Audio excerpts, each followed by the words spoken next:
Before we begin, viewer discretion is strongly advised. The following is for educational and entertainment purposes only. May 31st, 2025, Washington, D.C. In an astonishing turn of events that merges the worlds of politics, entertainment, and scandal, former President Donald Trump has sent shockwaves through the nation by publicly stating he would consider granting a presidential pardon to Sean Diddy Combs, the embattled music mogul currently facing severe federal charges of sex trafficking, racketeering conspiracy, and transportation to engage in prostitution.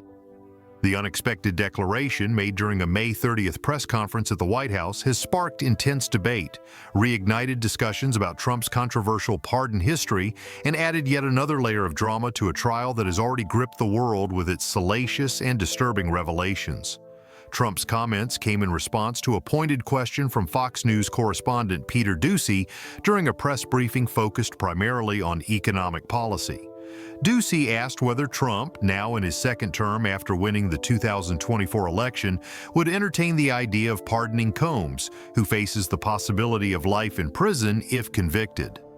"Look, nobody's formally asked me for a pardon, but I know it's something people are thinking about," Trump said, his tone a mix of nonchalance and calculated intrigue. "I haven't followed the trial too closely. There's a lot going on, believe me, but I've heard some things. I'd certainly look at the facts. I always do. If I think somebody's been mistreated, whether they like me or don't like me, it doesn't matter. I'll do what's right." The former president's willingness to entertain the possibility of intervening in such a high-profile case has set off a firestorm of reactions across social media platforms, mainstream media outlets, and legal circles, with many questioning the implications of such a move given the gravity of the allegations against Combs. The relationship between Trump and Combs stretches back decades, rooted in their shared history as prominent figures in New York's elite social scene during the 1990s and early 2000s. The two were often spotted together at high-profile events, from charity galas to exclusive parties, with Trump once describing Combs as a good friend during a 2012 episode of Celebrity Apprentice. Combs, for his part, reciprocated the sentiment in a 2015 interview with The Washington Post, calling Trump a friend of mine who works very hard. Their mutual admiration was evident in numerous public interactions, including a 2004 episode of The Apprentice where Combs made a cameo appearance and Trump praised his business acumen, saying, "Diddy's a guy who knows how to win." However, Trump acknowledged during the press conference that their bond had deteriorated over the years, particularly after his transition into politics.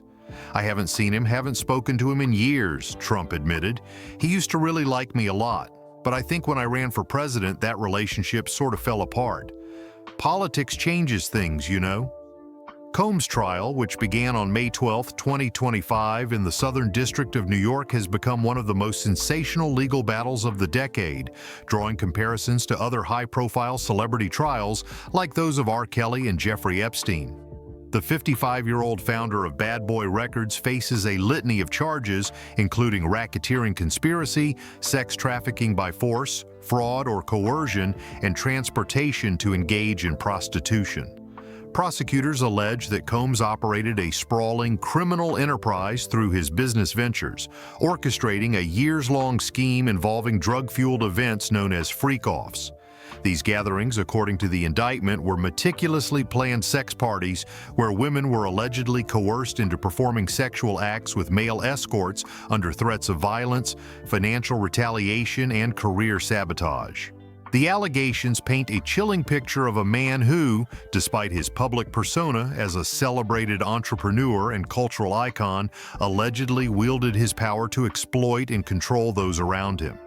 The trial has been marked by a series of bombshell testimonies that have captivated global audiences. One of the most damning accounts came from Combs' former girlfriend, Cassie Ventura, who took the stand on May 15th to detail a decade-long relationship marred by physical violence, emotional abuse, and forced participation in the freak-offs. Ventura, who dated Combs from 2007 to 2018, testified that she was often drugged and coerced into sexual acts, with Combs allegedly threatening to ruin her music career if she refused. "He controlled every aspect of my life," Ventura said, her voice trembling. "I was scared to say no." Another key witness, a former assistant identified only as Mia, provided equally harrowing testimony, alleging that she was raped by Combs in 2016 and witnessed him assault others. Mia described a culture of fear within Combs' inner circle, where dissent was met with intimidation, and victims were silenced through non-disclosure agreements, NDAs, and financial dependency. Prosecutors have presented a mountain of evidence to support their case, including text messages, financial records, and physical items seized during raids on Combs' properties in Los Angeles and Miami. One particularly shocking discovery was the recovery of over 1,000 bottles of baby oil and lubricant from his Los Angeles mansion, which prosecutors allege were used during the freak-offs to facilitate sexual activities. The government also introduced surveillance footage from a 2016 incident at the Intercontinental Hotel in Los Angeles, showing Combs assaulting Ventura in a hallway, an event that aligns with her testimony and has been widely circulated online, further fueling public outrage. Additionally, the prosecution has highlighted Combs' alleged use of his business empire, spanning music production, fashion, and media, to launder money and facilitate his illicit activities, framing him as the head of a sophisticated criminal operation. Combs has steadfastly denied all allegations, pleading not guilty to every charge. His defense team, led by prominent attorney Brian Steele, has argued that any sexual activities were consensual and that the accusations are part of a coordinated effort to destroy Combs' legacy. In court, the truth will prevail, that Mr. Combs never sexually assaulted or trafficked anyone, man or woman, adult or minor, a statement from Combs' legal team declared earlier this year. Steele has sought to discredit the prosecution's witnesses, portraying them as disgruntled former associates seeking financial gain or revenge. The defense has also pointed to Combs' philanthropy and contributions to the Black community as evidence of his character, arguing that the government's case relies on sensationalism rather than facts. "This is a witch hunt," Steele told reporters outside the courthouse on May 20th. "They're trying to take down a successful Black man because he's an easy target." Trump's potential involvement in the case introduces a new dimension to an already complex narrative, raising questions about the intersection of power, privilege, and justice. Known for his transactional approach to pardons, Trump has a well-documented history of granting clemency to allies, supporters, and celebrities, often in the face of significant public backlash. During his first term, he pardoned figures like former Arizona Sheriff Joe Arpaio, who was convicted of contempt of court, and former Illinois Governor Rod Blagojevich, who served time for corruption. More recently, just days before his comments on Combs, Trump pardoned reality TV stars Todd and Julie Chrisley, who had been convicted of fraud and tax evasion, as well as rapper NBA YoungBoy, who faced charges related to robbery and attempted murder. These decisions have often been framed as acts of loyalty to those who supported him or as strategic moves to appeal to specific voter bases, but they have also drawn criticism for undermining the judicial process. Legal experts note that Trump's authority to issue a pardon in Combs' case is unquestionable, as the charges are federal and the president's pardon power under Article 2, Section 2 of the U.S. Constitution is broad. The president can issue a pardon at any point, even before a conviction, explained Georgetown University law professor Paul Butler in an interview with CNN. It doesn't matter if the trial is ongoing or if Combs is acquitted or convicted. Trump could step in tomorrow if he wanted to. However, Butler cautioned that such a move would likely be seen as highly controversial, given the nature of the allegations against Combs. Sex trafficking and racketeering aren't the kind of crimes people typically associate with clemency, he said. This isn't a case of someone being over-sentenced for a non-violent offense. These are serious, violent allegations involving multiple victims. The prospect of a Combs pardon has already met with significant resistance both within Trump's administration and among the public. Senior White House officials, speaking anonymously to the New York Times, revealed that Combs' associates have been reaching out to Trump's team since January 2025, shortly after his inauguration, in an effort to secure favor. However, these officials expressed concerns about the potential public relations fallout, particularly given the number-sign Me Too movement's focus on accountability for sexual misconduct. "It's a tough sell," one official said. "The allegations are so egregious that even some of the president's staunchest supporters might balk at this." Social media reactions have been equally divided, reflecting the polarized nature of both Trump's presidency and Combs' public image. On X, the hashtag #TrumpPardonDiddy trended within hours of the press conference, with users voicing a range of opinions.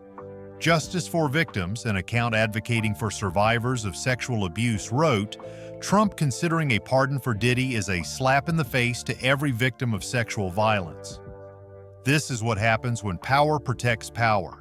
Conversely, at MAGA Forever 2024, a prominent pro-Trump account argued, "If Diddy's being unfairly targeted, Trump's right to look into it. The media loves to tear down successful black men. Look at what they did to Bill Cosby before the truth came out." Others speculated that Combs' team is strategically leveraging their past ties to Trump, with reports indicating that longtime associates of the rapper, including former Bad Boy executive Harve Pierre, have been quietly working to build support within Trump's inner circle. The trial itself continues to unfold with dramatic developments, keeping the public on edge. On May 30th, the same day as Trump's press conference, Combs sat in the courtroom as Mia concluded her testimony, detailing the control he exerted over her and others in his orbit. She described being forced to sign an NDA that prohibited her from speaking about her experiences under threat of financial ruin. "He made it clear that if I talked, I'd lose everything," she said, tears streaming down her face.